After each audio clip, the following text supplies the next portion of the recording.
I have made it to South Pass City State Historic Site, and as you can see, I've got some walking trails here and the town itself, and mines and whatnot.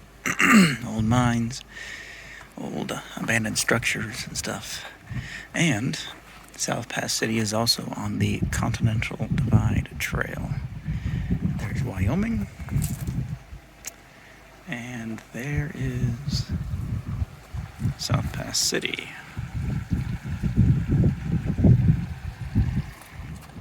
I got this handy dandy guide, walking guide from the, this is called the dance hall, and it's kind of where they've set up the office and,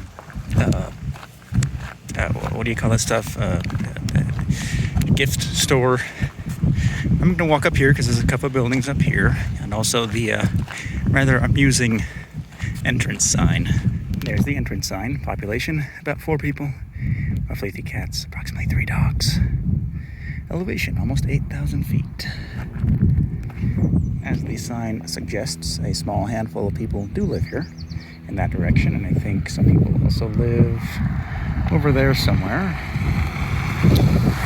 So there's a handful of people living here, possibly more than 4, because there's more than 4 what seem to be occupied houses. But anywho, here's I guess there used to be a building here, but there's some rocks. And then over here, the Rock House, aptly named, made of rocks.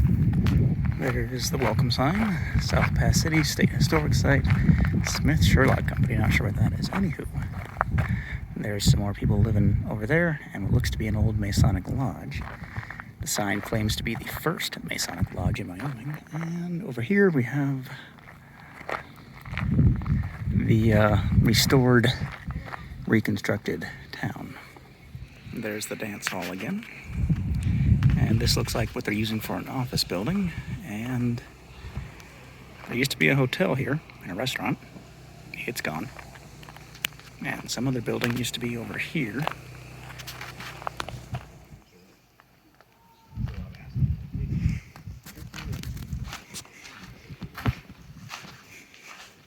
So according to the pamphlet, this place, which it's a cold storage area, and it really is about at least 15 degrees, 20 degrees cooler in here than outside. But according to the pamphlet, the locals used to call this Fort Bourbon. Fort Bourbon. That's pretty funny.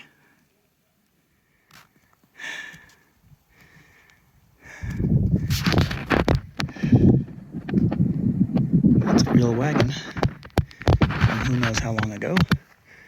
There's a little bit of a wagon trail up that way, back in the direction of the mine, the Carissa mine, which operated long after the gold rush era for this town.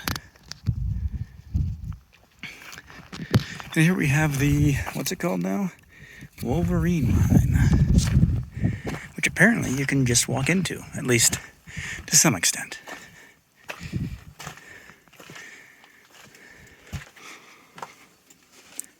It's pretty dark, pretty cold.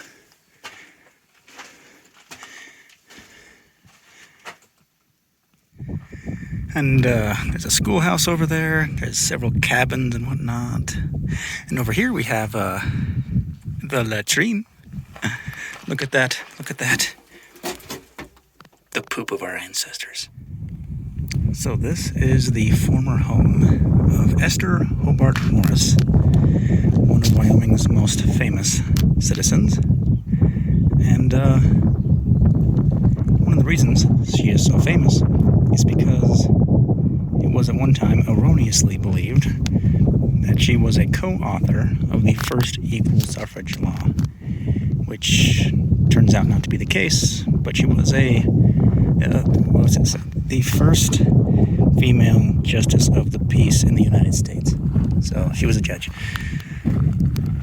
So Judge Judy, you owe your career to Esther Hobart Morris.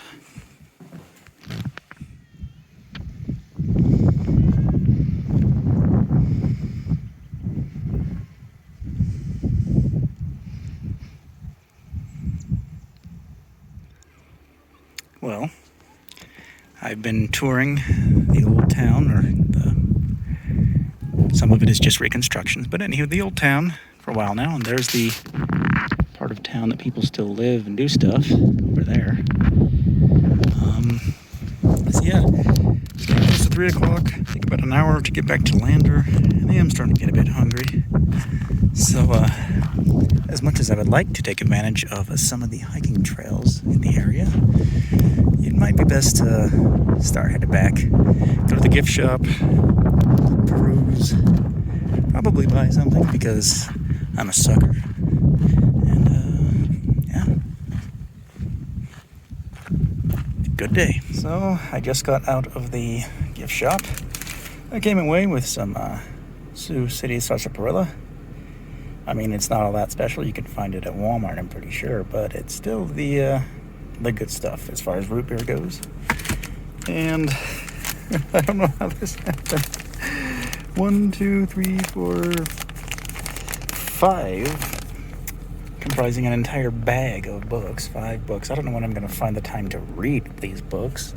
I don't read that much these days, but one of these days, that's one of those things I want to find time to do. But anywho, it's been a good visit to South Pass City. There's a cemetery up the hill, but I think I really just want to get going to Lander at this point, so I'm just going to head straight out of town.